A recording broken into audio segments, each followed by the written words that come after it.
ter essa ambição, comprar aqui na Infarma outros produtos que vão buscar lá fora. Portanto, aí está uma forma de ajudar um país de rendimento médio a continuar a avançar. Portanto, aqui não é só Cabo Verde que deve pensar, não devemos conjuntamente, e estaremos com isso, convosco, a criar um pensamento estratégico para os países de rendimento médio que deixam o grupo dos países menos avançados. Eu acho que é um desafio grande e não é justo, não é correto olhar para Cabo Verde, olhar para Botsuana e dizer o que é que vão fazer agora. Devemos fazer esta pergunta em conjunto. A terceira dimensão é, efetivamente, não podemos estar a comparar-nos com Singapura e Hong Kong, primeiro pelas razões que foram aqui referidas, pela dinâmica desses países no quadro da região em que eles estão inseridos, mas também pela democracia.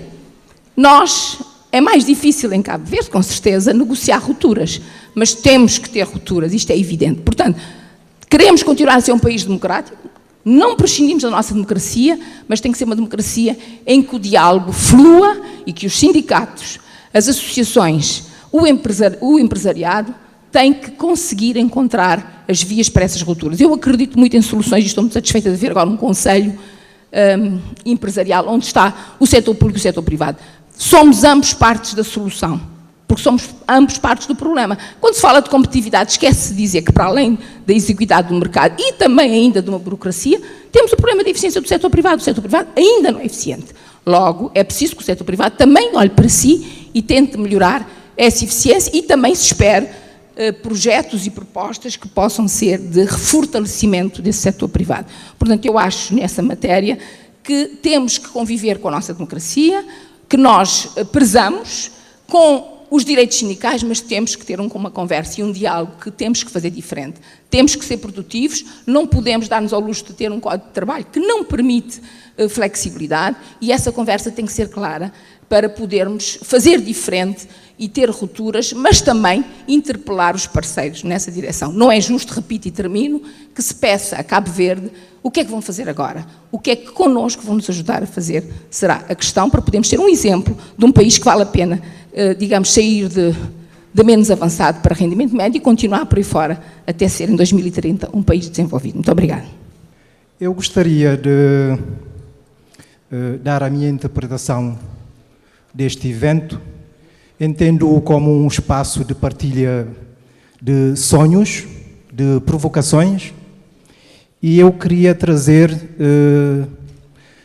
dois sonhos, aproveitando algumas intervenções que foram aqui feitas no período da manhã e outras agora no período da tarde. Infelizmente, e penitencio-me por isso, não pude acompanhar a intervenção inicial do Dr. Gualberto do Rosário, mas gostaria de, em relação ao primeiro sonho, pegar com algum oportunismo na intervenção do jovem de Santa Catarina, feita aqui esta manhã, ao questionar o Sr. Primeiro-Ministro sobre qual seria o perfil do jovem cabo-verdiano a sair do ensino secundário em 2030.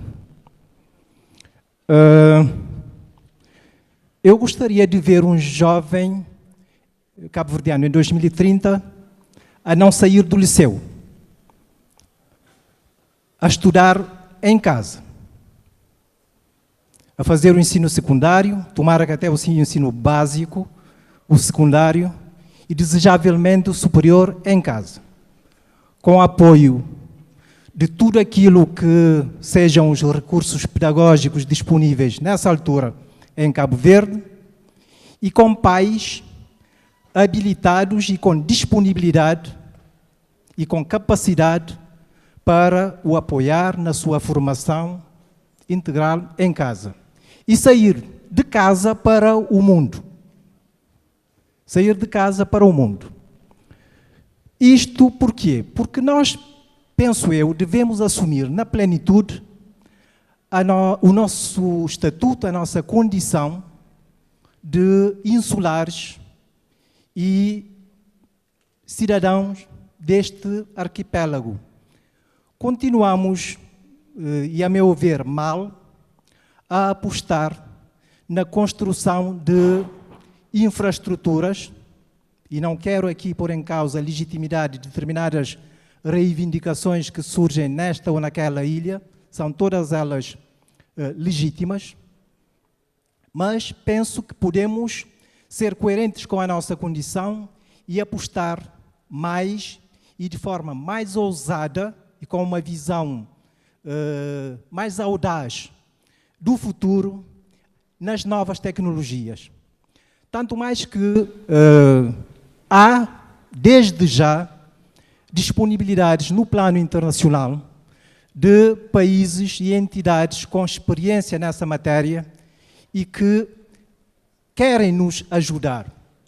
Por que não apostar nisso desde já e continuar em usar enormes recursos em infraestruturas, muitas vezes em detrimento de um bom aproveitamento das capacidades humanas que nós temos no país, nas diferentes ilhas.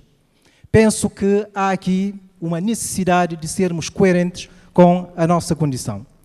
Uma segunda provocação tem a ver com o seguinte: nós todos estamos de acordo quanto à necessidade de um esforço adicional de todos na mobilização de recursos para garantir a continuação do nosso processo de desenvolvimento. E creio que estamos todos de acordo que é necessário, para tanto, que todos falem em relação a determinadas matérias a mesma, não só a mesma língua, mas a mesma linguagem. Acontece que o que nós verificamos, lamentavelmente, neste momento, é que, muitas vezes, uns chutam a bola para um lado, outros para o outro, quando, no fundo, o interesse comum é um só, é o mesmo. Creio que há uma necessidade premente de, independentemente do normal, da normal disputa, da normal competição política entre os diferentes sujeitos, haja um esforço cada vez maior no sentido de promovermos e defendermos aquilo que deve ser assumido como interesse nacional. Evitarmos essa divergência, muitas vezes artificial, alimentada por interesses conjunturais, às vezes até individuais. Eu dou um exemplo apenas, que me magoa um pouco. O exemplo das vias de acesso às infraestruturas, aos estabelecimentos hoteleiros construídos no Sal. Eu acompanhei com muita mágoa todo o discurso divergente que teve lugar em Cabo Verde, a diferentes níveis, do governo central, o poder local, operadores turísticos, etc., em relação a essa questão. Eu pergunto, como cidadão, se havia necessidade de todo o desgaste que esses discursos provocaram para finalmente chegarmos à conclusão de que aquelas obras eram fundamentais, não só para o Sal, mas sim para todo o Cabo Verde. É apenas um exemplo. Passo à última questão, que tem a ver com o seguinte. Nós estamos todos de acordo em que é preciso promover Cabo Verde. E aqui lanço um desafio a este fórum. Mas vamos promover o quê? Devemos poder definir elementos que informem uma marca Cabo Verde. Quais são esses elementos informadores dessa marca? E, em torno dela, mobilizar todos os atores no sentido da sua promoção. É daí que virá, certamente, a sustentabilidade do nosso processo de desenvolvimento. E eu ouso lançar como sugestão, provocação, o seguinte. Eu penso que a promoção de Cabo Verde deve ser transferida, em termos de sustentabilidade ou de financiamento, para ser mais simples, de financiamento, para uma entidade de natureza privada, que seria constituída essencialmente por operadores económicos, que deviam ser chamados para a definição dessa marca Cabo Verde, todos os seus elementos constitutivos, para começar, E essa instituição encarregar-se-ia de promover essa marca no exterior. Isso poderia ser feito através de um trust fund. E não seria nada de novo que estaríamos a inventar. Não há nada a inventar neste mundo. Parto do exemplo que é o da Índia. Na Índia, o governo apenas contribui para um fundo, um trust fund, que é administrado por um conselho de administração presidido por um elemento proveniente do setor privado. Toda a publicidade que a gente vê na CNN, na BBC e outros órgãos de grande impacto a nível mundial é proveniente de uma estratégia definida por esse órgão. E como é que o Estado, o governo, podia representar nesse órgão? Tendo uma percentagem mínima, uma golden share, por exemplo, para simplesmente influenciar, ter uma voz qualitativa, uma voz de qualidade na orientação estratégica desse fórum, dessa entidade. Portanto, deixo esta sugestão, provocação, contribuição modesta que seja para, enfim, se julgar adequado, ser absorvido e aprofundado em sede deste fórum. Muito obrigado pela vossa atenção. I think I will answer 2 or 3 questions that came up, and I think they're linked, and thank you very much for all the questions. I think one of the questions that came up was the question on how do we get the jobs going, and what are we doing to fix the institutions? And it's also linked, I think, maybe I'm worried that there was a problem with the translation because it's not clear that what I said is what you repeated. So let me just repeat what I said. I think we said 2 things in terms of the restructuring and the privatization. One of the numbers that I put up was that the government today, in terms of contingent liabilities on the privatization, is spending about 12% of GDP on the SOEs. If you take that number and you translate it into education and health, you actually can begin to build a workforce that will be able to transfer into the future. So I think the link that we're making from the privatization to human development is not a safety net link. It is a jobs link. It is a healthy link.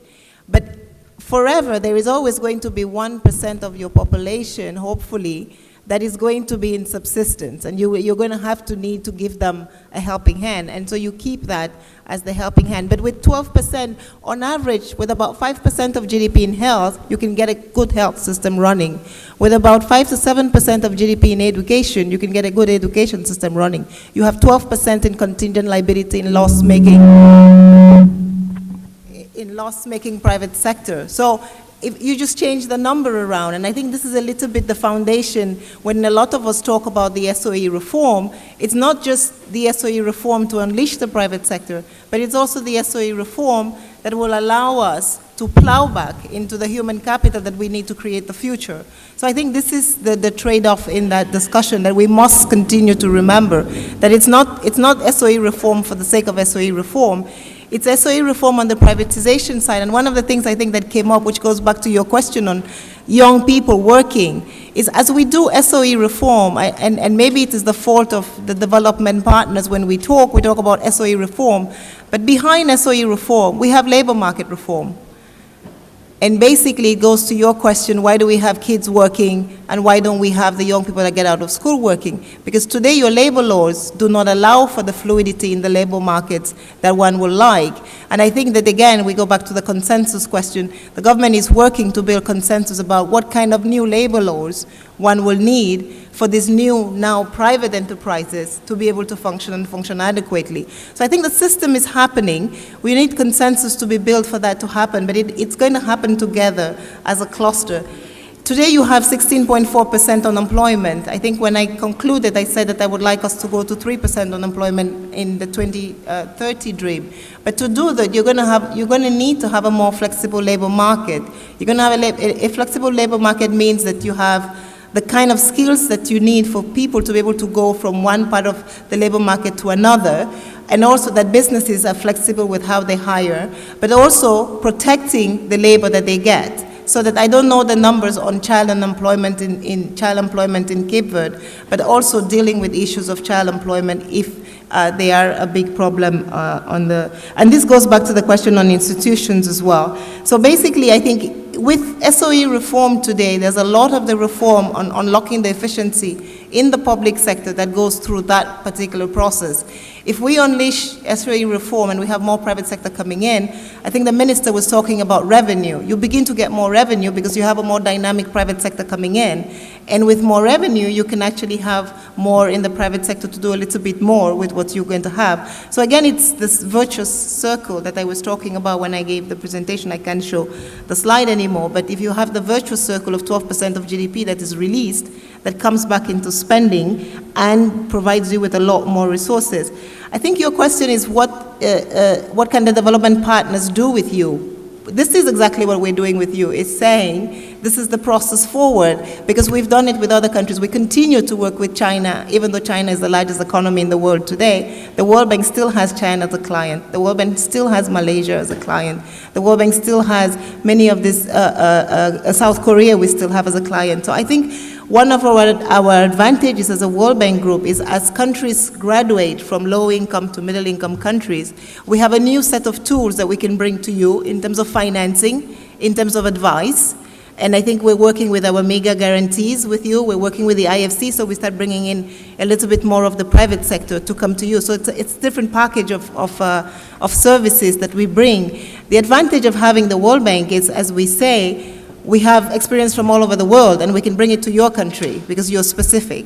But we can also take your specific examples to other countries, and I think it's that interchange. Even when you look at the fishing sector and how the Cape Verde wants to reform the fishing, you don't need to go very far. You can look at what Mauritius did with fishing. You can look at how they began to get a lot more revenue from the fishing by doing a lot more fishing on stream, what kind of agreements they did with the private sector. And I think this is the kind of additional support that we as an institution can bring to you. In the case of agriculture in particular, what we begin to bring to you is knowledge. We begin to bring you how you can do better seeds. We begin to bring to you how you can link up your value chain. I think the Prime Minister this morning talked about the fact that there is more domestic consumption of agriculture. How can you do that better because you don't have enough land? So I think it's those kinds of a different set of advice that we bring to you in a different package as you graduate. And I concluded my talk by saying that I hope that in 2030, the World Bank will be proud to say that we walked with you, not without you, in the process. So we are going to be there as long as, of course, it's for the government to invite us. So we hope that we will be with you through 2030 to celebrate this new transformation agenda. I think there was a discussion on renewable resources, and there was a lot of discussion on the issue of do we want to have a refinery or not. I think one of the things that Cape Verde has, which is a plus, is that you have a lot of renewable resources. You have tourism, and basically what you're using is you're using your coastline. And I think the issue of sustainability, whether we like it or not, is going to be front and center in development in the next 15 years as we do this transformation. So we cannot run away from it. But Cape Verde has the big advantage of having renewable resources. So you don't have mines, which you will mine and they will finish. You have fishing. If you do it well, then you will always have this fishing population because you will renew it and it will continue. So in some sense, your net renewable capital is going to continue to grow if you manage it well, but this needs a good management. The Prime Minister talked this morning about the migrant population. Again, it's a new renewable resource. We are always going to have Cape Verdeans in the diaspora as they grow up and they go and they come back. So I think the question is, how does one develop a policy that makes sure that they feel that coming back and investing in different resources on the continent is good? And we have examples of how one can do that. I think we've been talking with the government about diaspora bonds, making development bonds that are working for the diaspora that work. And this question of, you have, I think, an advantage that the countries like Nigeria and Guinea that do not have renewable resources do not have, is that you can actually manage your resources over the very long term. Whereas in Guinea, what we're talking about is oil that is going to be there for 30 years and then it will not be there anymore. You're always going to have your population. If you do well with your fish, you'll always have it.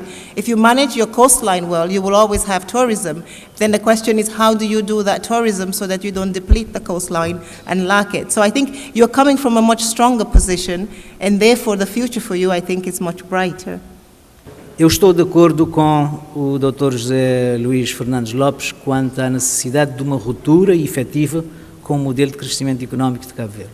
E, de certa maneira, a apresentação que eu fiz vai no sentido dessa ruptura. Portanto, ao apresentar designadamente aquilo que eu considerei que seriam os vetores fundamentais do crescimento económico até 2030, falei da plataforma de transportes, que não é o nosso modelo neste momento, falei do turismo, que é, mas não é o turismo que nós todos desejamos, falei da refinaria, não é? E falei do país como uma plataforma de distribuição de combustíveis. O exemplo da refinaria é um exemplo, mas há outras oportunidades nesta área de sermos plataforma de distribuição de combustível que podemos utilizar, não especificamente do petróleo. Veja que aquilo que eu apresentei como petróleo, o objetivo essencial do país não era a energia, mas sim ter um produto derivado que é toda a indústria química e de plásticos e outros produtos ajusante dessa atividade e que seriam indispensáveis para arrancarmos outras atividades, designadamente a atividade industrial. Se não produzirmos embalagem, nunca mais vamos ter atividade industrial, por exemplo, no domínio das indústrias ligeiras. Não se produz uma televisão importando a carcaça, ou um rádio, tinha que ser produzido aqui. Portanto, o objetivo era esse. Agora, é preciso entender a minha intervenção como um exercício, não é? Como um exercício para chamar atenção para umas coisas, aquilo que eu considero desafios, não é? Fui considerando desafios, e não como uma receita. Ela não é uma receita.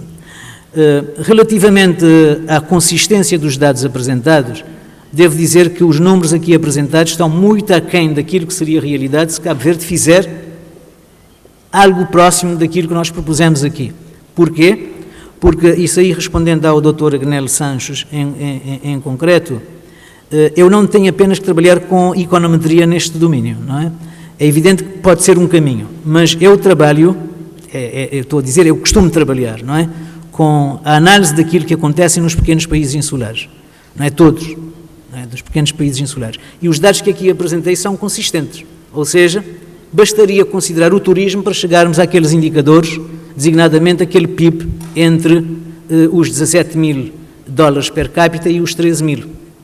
O número de turistas que nós apresentamos anda num rácio de, digamos que eu apresentei aqui, de 3, qualquer coisa por habitante, e eu devo dizer que todos os pequenos países insulares que atingiram um patamar de 2 turistas por habitante estão com rendimento per capita acima dos 12 mil dólares per capita. Portanto, só o turismo já viabiliza essa solução, independentemente de considerar toda a dinâmica que viria da questão, por exemplo, do hub aéreo, não é? Onde nós poderíamos criar à vontade 70 e tal mil empregos qualificados. Há estudos também sobre isso.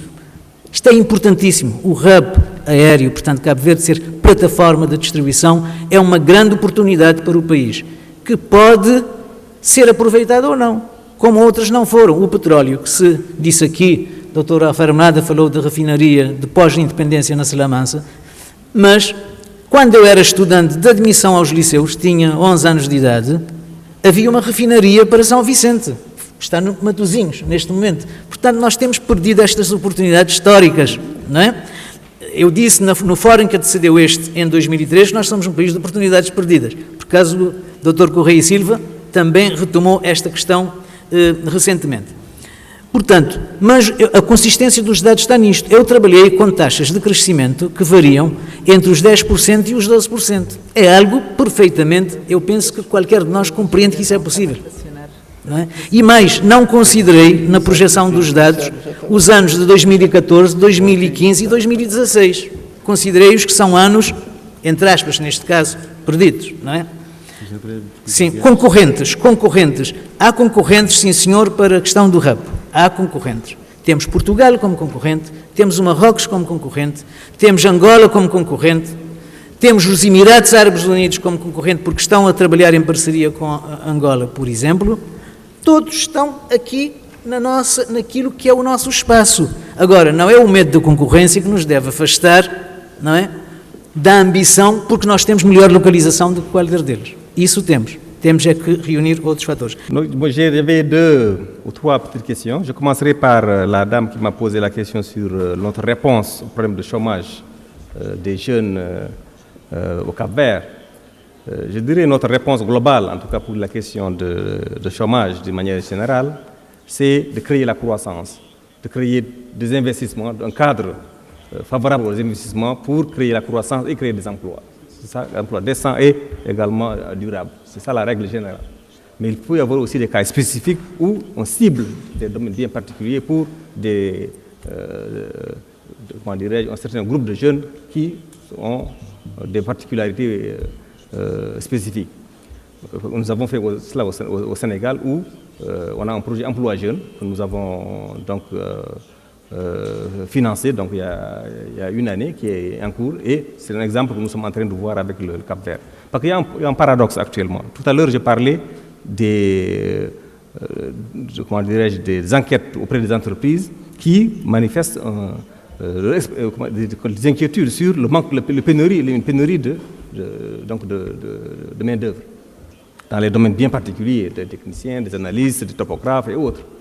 Alors qu'il y a le chômage d'un côté. Donc il y a un besoin d'un côté et il y a également une demande d'un côté. Mais je crois qu'il y a un problème d'adéquation entre ces besoins-là et donc c'est ce problème-là que nous avons. Et nous sommes en train de discuter avec le gouvernement. Nous avons d'ailleurs offert notre assistance pour analyser ces problèmes d'adéquation emploi,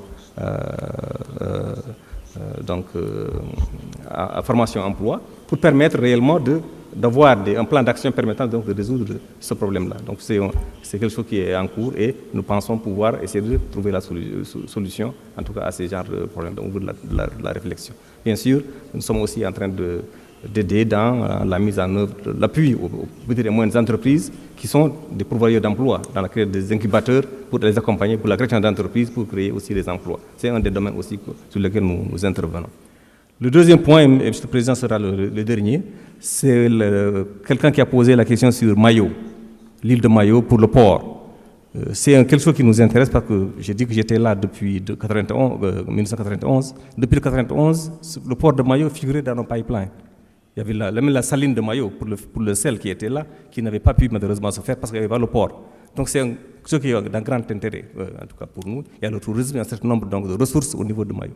Mais compte tenu en tout cas des problèmes qu'il y a actuellement, il faudrait que l'investissement soit rentable en tout cas. Hein, dans la mesure où la rareté de ressources, il faudrait que l'investissement soit fait dans des domaines qui sont rentables. Je pense que les études sont en cours et prouveront que Mayo fait partie en tout cas des investissements qui valent la peine d'être faits. Nous, à la base, nous sommes prêts à accompagner si c'est prouvé que, en tout cas, ce projet-là est valable pour le gouvernement, est prioritaire, mais aussi rentable sur le plan aussi, pour ne pas gaspiller les ressources de manière générale. Merci beaucoup, Président. Obrigado.